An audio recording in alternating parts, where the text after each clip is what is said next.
President Obama's high-stakes showdown over the crisis in Syria. Flurry of activity this morning as the U.S. and Israel conducted a missile test in the Mediterranean. This as the White House pulls out all the stops to persuade skeptical members of Congress to authorize military action. And Syrian President Bashar Assad is publicly taunting President Obama. ABC's Martha Raddatz has all the latest from Washington. Good morning, Martha. Good morning, George. This will be one of the biggest tests of President Obama's presidency, and the administration is working nonstop to try to gain support from Congress and the American people.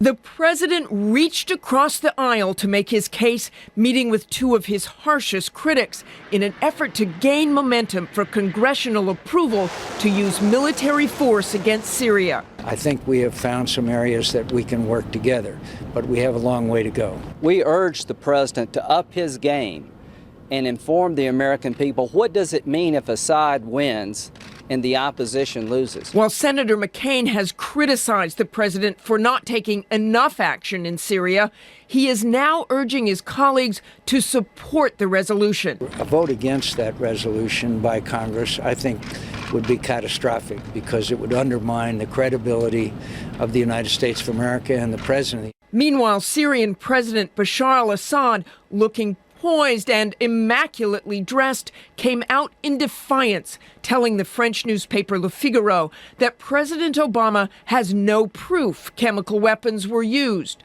Assad also issued a stern warning about Western retaliation. The Middle East is a powder keg, and the fire is getting closer, he said. No one knows what will happen.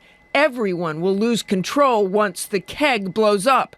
Chaos and extremism will spread. The risk of a regional war exists. Today, top congressional leaders will be summoned to the White House. George, this is a full court press. No question about that, Martha. But what about these alarms that went off this morning when Russia reported a missile launch over the seas near Syria? Russia first to report it, and then the Israeli Ministry of Defense confirming there was a long-range missile test this morning.